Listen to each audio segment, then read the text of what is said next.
Este seminário foi desenvolvido na Universidade Federal do Tocantins, no curso de Ciência da Computação, sob a orientação da professora Glenda Botelho. O trabalho foi realizado por Naubert Santos, Nicolas Ribeiro e Varley Miranda. O artigo selecionado para a realização do seminário foi Optimizing Super Resolution for Face Recognition, desenvolvido no Instituto de Matemática e Estatística e na Universidade de São Paulo, pelos autores Antônio Augusto Abello e R. Hirata Jr. Este artigo foi apresentado no CIBGRAPH no ano de 2019. Eu sou o Nicolas e vou explicar as seções 1 e 2 do artigo em questão. Na seção 1, os autores apresentam uma introdução da ideia do artigo. Porém, antes disso, eles apresentam um resumo, que é um tópico muito importante que todo artigo precisa ter. O resumo é o primeiro contato que os leitores terão sobre o tema do artigo. E aí eles vão decidir se o trabalho será do seu agrado ou não. No resumo, os autores explicam que a superresolução facial é um subconjunto da superresolução, que visa recuperar uma imagem de alta resolução de um rosto de uma entrada da resolução inferior. No entanto, essas melhorias qualitativas nem sempre são seguidas por melhorias quantitativas nas métricas tradicionais da área. Elas são chamadas de relação sinal-ruído de pico, ou em inglês, Peak Signal to Noise Ratio, e índice de similaridade estrutural. Para resolver este problema, Antônio e Hirata propuseram um método baseado em tarefas de procedimento de avaliação com base no desempenho comparativo de algoritmos de reconhecimento de rosto em alta resolução e superresolução, para avaliar quão bem os modelos recuperam alta frequência e definição de identidade e informação. Ainda no resumo, os autores afirmam que, ao aplicarem o método de avaliação que eles desenvolveram, conseguiram produzir resultados promissores. Na introdução, os autores explicam que na superresolução de imagem única, ou SISR, é uma tarefa de recuperar a imagem de alta resolução a partir de uma entrada de uma imagem de baixa resolução. É um problema mal colocado, pois uma imagem de alta resolução pode gerar várias contrapartes de baixa resolução e vice-versa. A avaliação e comparação de métodos é, portanto, uma tarefa difícil. As métricas mais comumente usadas, que seriam Peak Signal to Noise Ratio e índice de similaridade estrutural, pressupõem um exemplo de verdade e atuam em um pixel por pixel ou janela por janela, características consideradas problemáticas. Além disso, se sabe que essas métricas se correlacionam mal com a percepção humana. É comum relatar novos desenvolvimentos no SSR, com duas versões. Uma treinada com GANs, que são visualmente atraentes na avaliação qualitativa, e um treinado sozinho, para analisar a quantitativa. Diante disso, os autores Antônio e Hirata estudaram maneiras de usar outras visões de computadores em tarefas como proxies para a qualidade das imagens. Nessa forma de abordagem, existem dois benefícios. O primeiro é que ajuda a entregar a superresolução com outras áreas da visão do computador, aproximando uma avaliação do modelo para os casos de uso práticos e reais do modelo. O outro é que define novas métricas quantitativas rígidas, que podem trazer novos insights e uma justificativa muito mais poderosa para modelos presentes e futuros.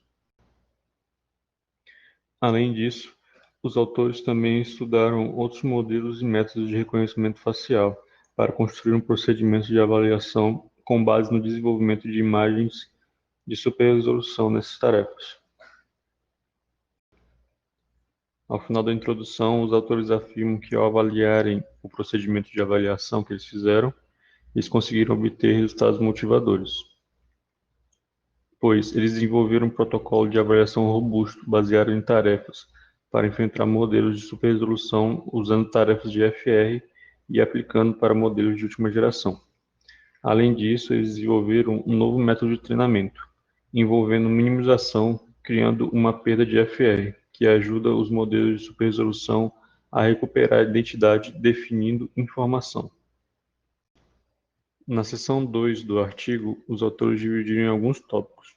No tópico A, eles desenvolvem um pouco mais a ideia da superresolução de imagem única e da superresolução facial, citando algumas técnicas adicionais de desenvolvimento que geram resultados bem satisfatórios de forma quantitativa e qualitativa. O tópico B é uma abordagem sobre reconhecimento facial profundo. Os autores citam alguns trabalhos, como o trabalho de Tagman, desenvolvido em 2014, que introduziu uma abordagem profunda de reconhecimento facial, baseado na aprendizagem que bate e rapidamente se torna o estado de arte para várias tarefas de FR.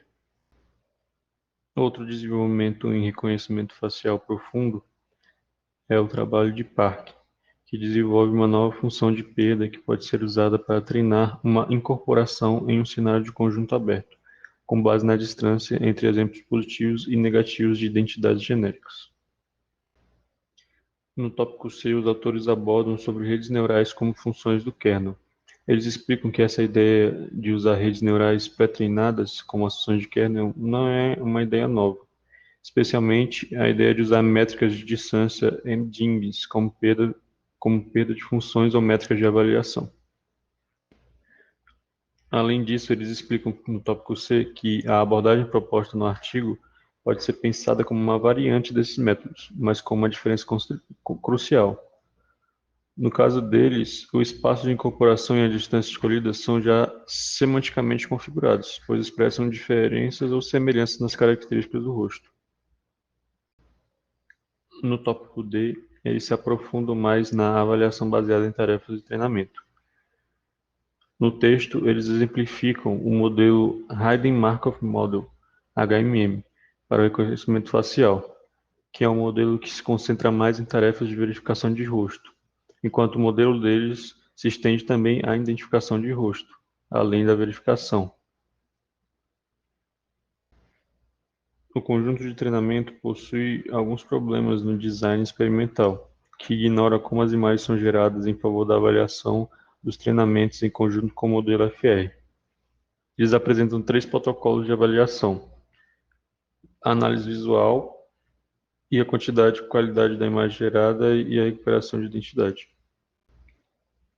Ao final da seção 2, os autores afirmam que os protocolos deles de avaliação, que são definidos na seção 3, produzem uma visão mais refinada da quantidade de informações presentes nas imagens superresolvidas. Me chamo Varley Marcelino e vou falar sobre os métodos e experimentos, que serão definidos os modelos, treinamentos e métodos de teste. A rede de super resolução de imagem única é uma rede neural que tem como objetivo recuperar uma imagem de alta qualidade a partir de uma imagem de baixa qualidade. A rede de super resolução de imagem única recebe a imagem de baixa qualidade e gera uma super resolvida, que é o mapeamento parametrizado da imagem de baixa resolução. Para o treinamento, foi modelado uma degradação que produz imagem de baixa resolução de os de alta resolução com os parâmetros de degradação. E vou falar sobre os métodos e experimentos, onde serão definidos modelos, treinamentos e métodos de teste. A rede de superresolução de imagem única é uma rede neural que tem como objetivo recuperar uma imagem de alta resolução a partir de uma imagem de baixa resolução. A rede de superresolução de imagem única recebe a imagem de baixa resolução e gera uma imagem superresolvida. A imagem superresolvida é um mapeamento paramétrico da imagem de baixa resolução com os parâmetros de trabalho da rede neural.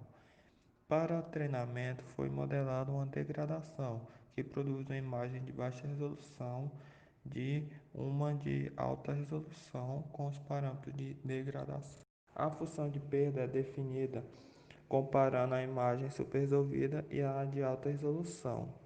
A perda de pixel ou MSE é a, é a diferença entre a imagem superresolvida e a imagem de alta definição normalizada. Uma rede de reconhecimento facial profunda é uma rede neural convolucional que produz uma representação vetorial de valor de rosto e pode ser usada para determinar se duas imagens são de identidade compartilhada ou para classificar imagens.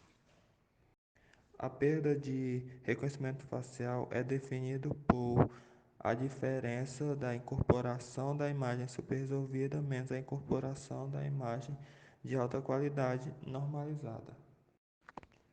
Esta perda leva os modelos a se recuperar características faciais em geral. A figura 1 ilustra uma rede base para minimizar a perda de pixel e é ajustado a rede básica para minimizar a soma de perda de reconhecimento facial e perda de pixel, definido com o mesmo peso. Na figura 2 é ilustrado essas tabelas de pesquisa que são escolhidas no cenário do reconhecimento facial clássico. Nos experimentos temos o conjunto de dados, atributos do Celebrifaces, que é o principal utilizado no trabalho, pois ele contém maior número de rostos e maior número de identidades diferentes. Os rostos rotulados no conjunto de dados é um reconhecimento facial clássico, pois ele tem uma série de protocolos e testes para diversos cenários.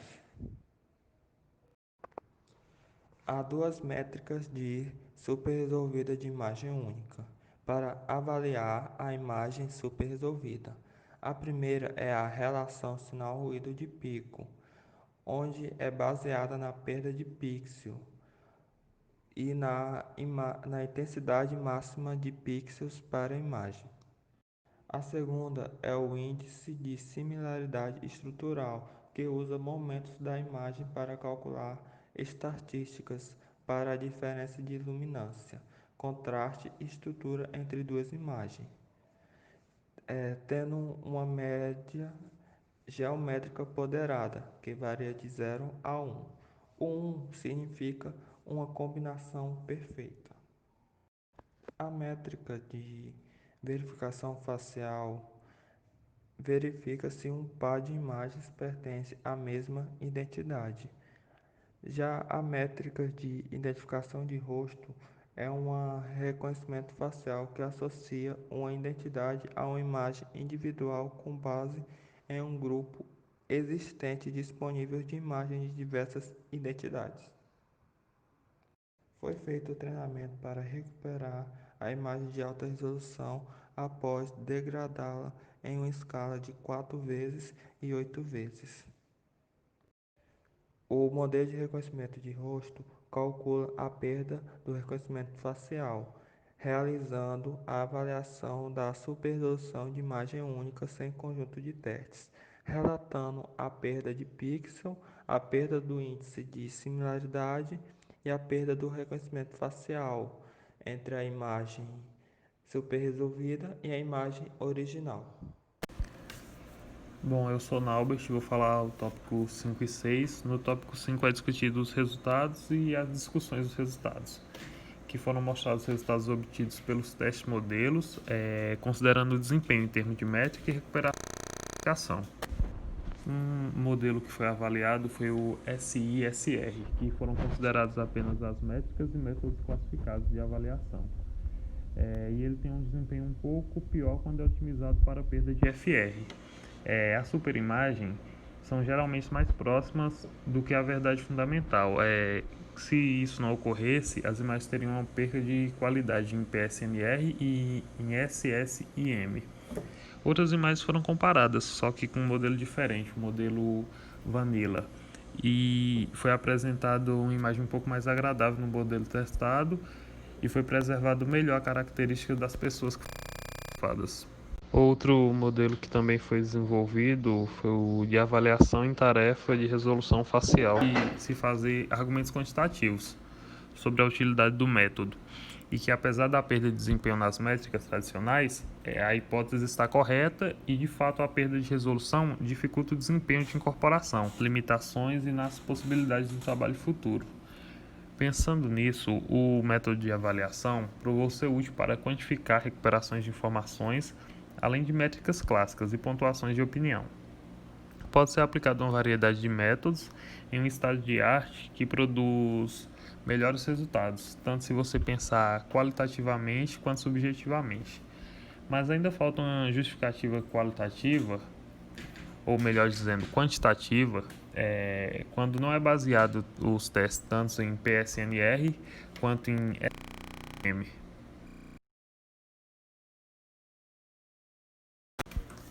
É possível se trazer credibilidade maior também ao projeto, que seria algo muito positivo, de um modo consideravelmente simples, se fazendo uma comparação mais aprofundada do método para o estado da arte. Da mesma forma, o uso de diferentes modelos de RF poderiam trazer mais evidências da qualidade do método, o que também pode ser considerado positivo. Vou falar também sobre o tópico 6 do artigo, que é a conclusão, e a avaliação é positiva. Agora pode-se dar informações mais detalhadas sobre a superresolução, o desempenho e também o comportamento do modelo, e a aplicação foi feita com sucesso.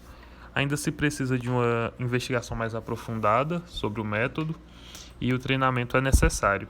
Mas, enquanto isso, já pode se usando a mesma estrutura feita nesse artigo para aplicar em outros modelos. Então, já é um adianto e é isso.